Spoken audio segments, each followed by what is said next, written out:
다음은 산화지 혹은 라구온입니다. 19세기 말 산업혁명이 일어나면서 도시로 인구가 급속히 몰리게 되고 여러가지 사회 문제가 나는데 그 중에 가장 큰 문제 중에 하나가 하수 처리 문제였습니다. 영국도 예외는 아니어서 도시에서 발생하는 수많은 하수와 오물들은 그대로 하천으로 유입되고 하천을 오염시켰습니다. 그래서 최초로 나오는 형태가 이 하수를 처리하기 위한 스웨이지 팜이 만들어지게 됩니다. 스웨이지 팜이라고 하는 것은 우리나라 논과 비슷한데 하수를 모아서 이 논처럼 물을 가둘 수 있는 토지를 만들고 거기에 하수를 유입시켜서 이 하수를 자연 침전시킨 후 바닥에 가라앉은 찌꺼기는 모아서 버리고 윗물은 자연적으로 정화되어 하천으로 내보내는, 지금으로 말하면 1차 침전지와 유사한 그러한 정화 기능을 갖는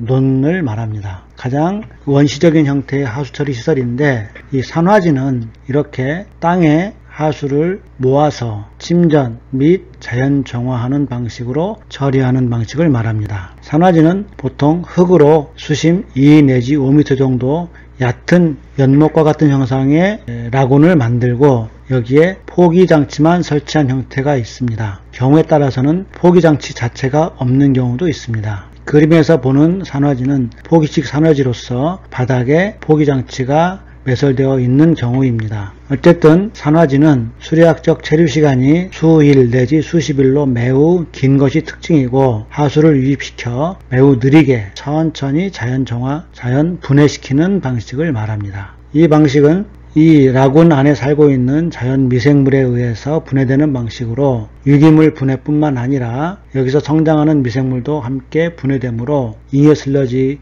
반출이 없습니다. 산화지는 포기의 형태에 따라서 포기를 하지 않는 오기성 산화지, 또 기계적 산화를 하는 포기식 산화지, 그리고 일부 구역만 포기시키는 임의성 산화지 등이 있습니다. 이 방법은 앞에서도 설명했듯이 체류시간이 매우 길기 때문에 보통 도시 하수나 우리나라 같은 시장에서는 설치된 예가 없고, 땅이 넓은 나라나 아니면 이 하수를 정화하는데 그다지 제약이 없는 지역, 그래서 가장 간편하게 하수를 처리하는 방식으로 사용될 수 있습니다. 위에 여러가지 활성 슬러지법의 특징을 비교하여 정리한 표가 있습니다. 몇 가지만 살펴보면 표준 활성 슬러지법의 포기저우 MLSS 농도는 대략 1500에서 2500, FMB는 약 0.3kg 정도로 운전하는 것이 특징입니다. 수략적 체류시간은 보통 6 내지 8시간 정도입니다. 계단식 포기법은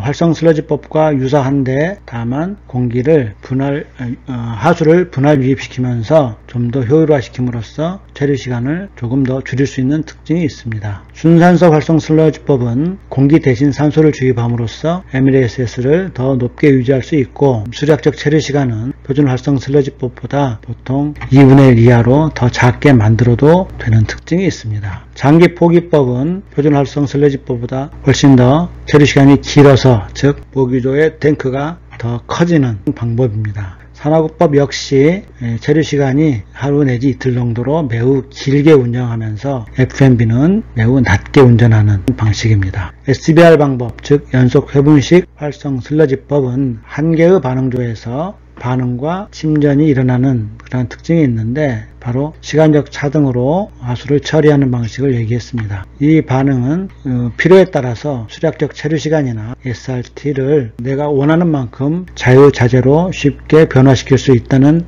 특징이 있고, 이 특징이 바로 SBR이 어느 조건이든 쉽게 변형 가능한 방법으로 가장 큰 장점이기도 합니다. 활성 슬러지법으로 하수를 처리할 때 가끔 발생할 수 있는 가장 큰 문제점 중에 하나가 벌킹 현상이라는 것이 있습니다. 벌킹이라고 하는 것은 활성 슬러지법에서 특히 사상균이 급속히 번식하는 현상을 말합니다. 사상균은 말 그대로 필라멘터스, 즉 실 모양의 균을 말하는데 보통 여러가지 복합 환경에서 여러가지 종류의 미생물이 함께 공존하면서 처리하는데, 특히 여러가지 미생물 중에 이 실타래 모양의 아래 그림이 사상균의 한 예를 보여주고 있는데, 머리카락처럼 실 모양의 사상균이 급속히 번식하게 되는 현상을 말하고, 이 사상균은 다른 미생물에 비해서 표면적이 넓기 때문에 침광성이 현저히 떨어져서 침전지에서 잘 가라앉지 않는 증이 있습니다. 그래서 침전지는 슬러지가 가라앉아야 되는데 가라앉지 않음으로써 슬러지가 처리수로 유출되면서 처리수 수질이 나빠지고 또 반송 슬러지의 농도가 낮아지는 등 여러 가지 문제를 야기하는 현상을 말합니다. 벌킹의 가장 큰 원인은 여러 가지가 있는데 무엇보다 부적절한 설계 혹은 낮은 FMB가 있습니다. 미생물량에 비해 들어오는 하수의 유기물 부하량이 낮으면 미생물은 빈 영양 상태, 즉 먹이가 모자라는 상태가 되고 먹이가 모자라면 상대적으로 표면적이 넓은 사상균들이 더 적응하기 쉬워지고 사상균이 훨씬 더 증식하는 조건이 됩니다. 이렇게 낮은 FMB 외에도 유입하수의 물리화학적인 특성 또는 운영상의 문제점 등이 있습니다. 하나씩 살펴보면 특히 유입하수의 유량이나 농도가 급격하게 변동되는 경우에 벌킹이 일어나기 쉽습니다. 이 유량이 갑자기 늘어나거나 하수의 유기물 농도가 급격히 늘어나는 것 혹은 반대로 유기물 농도가 급격히 줄어드는 것도 미생물 입장에서 보면 쇼크에 해당되고 쇼크를 받게 되면 미생물은 군집 구성 자체가 바뀌어서 사상균이 늘어날 가능성이 있습니다. 또 물에 산성이나 알칼리가 유입되어서 pH가 크게 변한 경우라든가 또는 수온이 변한 경우 또 물에 하수에 부패성 물질이 혼합되어 들어오는 경우에도 벌킹이 일어날 수 있습니다. 또 들어오는 하수에 영양염류 즉 질소나 인이 부족한 경우에도 벌킹이 일어날 수 있습니다. 운영상의 문제점으로는 공기가 부족하거나 또는 불균형이 할 때 또 사상균이 증식하기 쉽습니다. 산소가 충분하지 않으면 마찬가지로 미생물 간에도 산소를 두고 경쟁이 일어나는데 먹이 경쟁 혹은 산소 경쟁에서 대부분 사상균은 일반 하수 처리장의 미생물들보다 더 생존성 혹은 적응력이 좋기 때문에 이러한 조건이 만들어지면 벌킹이 일어나기 쉽습니다. 또 포기조나 침전지의 과부하도 벌킹의 원인이 됩니다. 벌킹이 일어나게 되면 대부분 사상균만 선택적으로 죽이기가 쉽지 않습니다. 보통 화학제 또는 살균제를 투입하여